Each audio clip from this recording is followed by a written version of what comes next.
घना अंधेरा था, ठंडी हवा चल रही थी और आसमान में चमकती बिजली ने महल के दरवाजे को एक पल के लिए रोशन कर दिया। वहीं एक बूढ़ा फकीर अपनी छड़ी के सहारे खड़ा था। उसकी आंखों में सालों का दर्द था, मगर आवाज में आत्मविश्वास झलक रहा था। उसके चेहरे की झुर्रियां बताती थीं कि उसने जीवन के कई रंग देखे थे, लेकिन इस वक्त वह सिर्फ एक बात कहना चाहता था। मुझे राजा से मिलना है, बहुत जरूरी बात करनी है। अरे बूढ़े, तुम्हें क्या लगता है कि हमारा महान राजा तुम्हारी बात सुनेगा? जाओ यहाँ से। आज वो मेरी बात नहीं सुनेगा, मगर कल उसे खुद मेरी तलाश करनी पड़ेगी। अगर मेरी बात अनसुनी की गई तो यह राज्य बर्बाद हो जाएगा।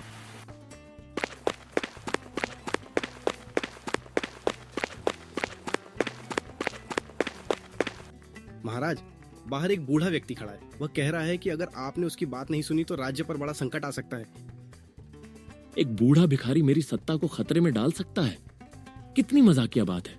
उसे भगा दो और अगर ज्यादा बोलने लगे तो उसे कैद में डाल दो। लेकिन महाराज, वो कह रहा है कि... कह दिया ना, निकाल फेंको उसे।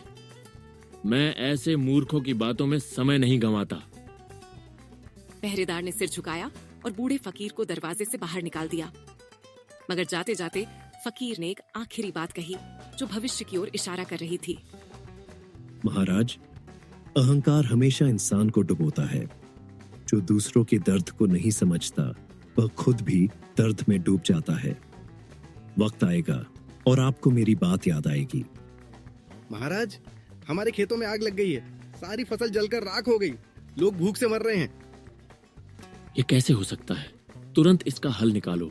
कोई मेरे राज्य में भूख से नहीं मर सकता। महाराज, कल रात जो फकीर आया था उसने चेतावनी दी थी कि अनसुनी करने पर राज्य संकट में आ जाएगा। शायद यह वही समय है जिसकी उसने भविष्यवाणी की थी। तुम सब मूर्ख हो। एक भिखारी की बद्दुआ से कुछ नहीं होता।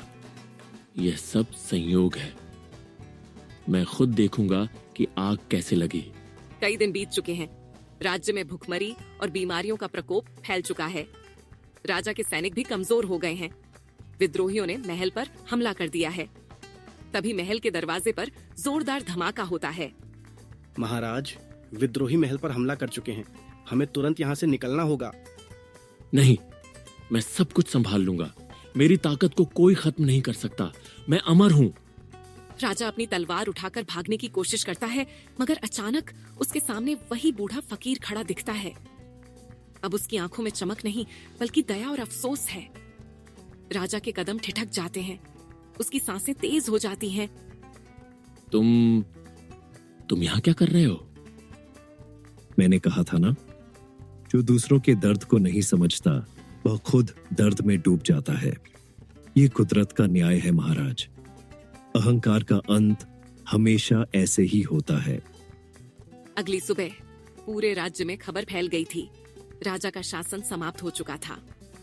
उसकी जगह एक नया न्यायप्रिय राजा गद्दी पर बैठा, जो गरीबों की तकलीफें सुनता था। ये कहानी हमें सिखाती है कि अहंकार और अन्याय हमेशा विनाश की ओर ले जाते हैं। यदि किसी की बद्दुआ लग जाए तो उसे रोकने की कोई ताकत नहीं होती।